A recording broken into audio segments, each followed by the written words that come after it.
The story is about love, but here's a spoiler. It's at the very end. I came to this country in 1989, and I always like to share stories about immigration because we always think of Ellis Island and people that were confused 150 years ago. But here I am with my family, confused just 29 years ago. While favorite activities when we immigrated to Northeast Philadelphia was night hunting. Now, you would wonder, what are they hunting for in Northeast Philadelphia? And it's, of course, furniture. Twice a week, there were garbage days, and the night before, we would go around our neighborhood and hunt.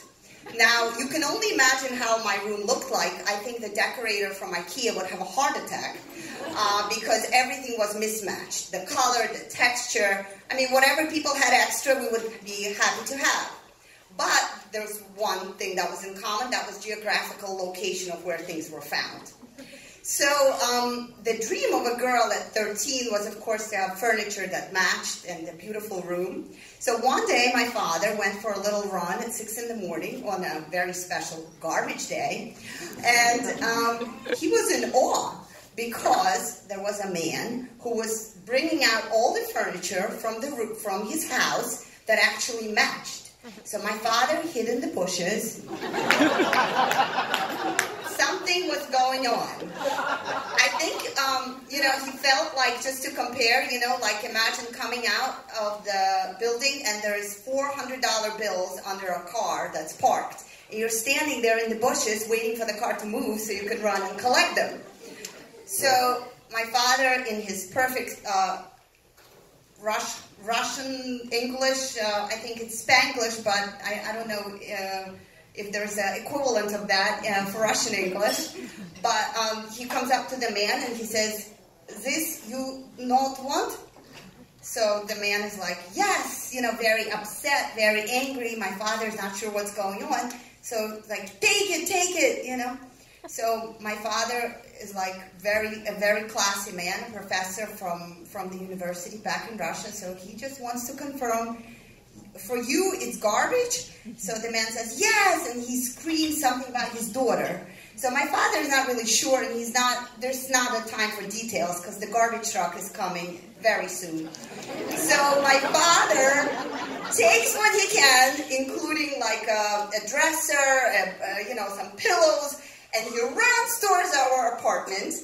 He grabs a drill because the bed is big and we need to undrill it to carry it. He wakes all of us up and is like, come on, there is like this opportunity of a lifetime. So we run to that street and, we're like my aunt, my uncle, my little brother, we start loading up whatever we can grab.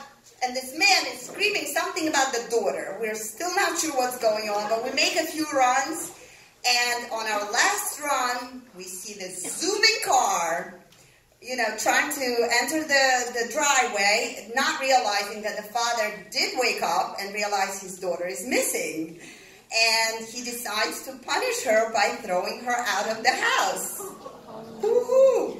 So this girl is just a few years older than I am, like a young teenager, and her boyfriend is like a little shocked as to what's going on. They didn't really plan on this immigrants that would live close by. This was supposed to be a love hurts type of a situation, but this was like, oh my God, I have no furniture in my room. So the girl sobers up very quickly. But we're like on our way, and we come to our apartment. My father, takes the drill, puts the bed together, and here I do something unthinkable. I open the drawer of the dresser, and there's like her jewelry and her money. And then I look at my parents, and it's like, when you find those $100 and it's practical jokers, and someone is taping you, and it's like, yeah, it's not going to work out. So my father takes the drill again, puts the furniture into little pieces, and it's like, we have to do the right thing. I mean, all I wanted was a matching furniture in my room at 13, but I guess it wasn't the day. So we again load up, and then we arrive at these people's homes, and boy, will the girl never break her curfew. I don't know what her life looks like now. But I am sure that this girl has, like, probably some moth event about love hurts and is, like, on therapy. But, you know, when we arrived, this man, he shook my father's hand because, you know, they were about the same age and they both have daughters, and he's like, shh, daughters, you know.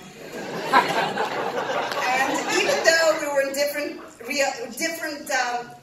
places in life, some things remained the same, you know, the fathers and daughters and this love ordeal that we all go through in our teenage years. So going back in time, I think that was a very beautiful lesson that my parents taught me. Love does hurt, but authentic relationship and kindness with other humans is eternal. Thank you.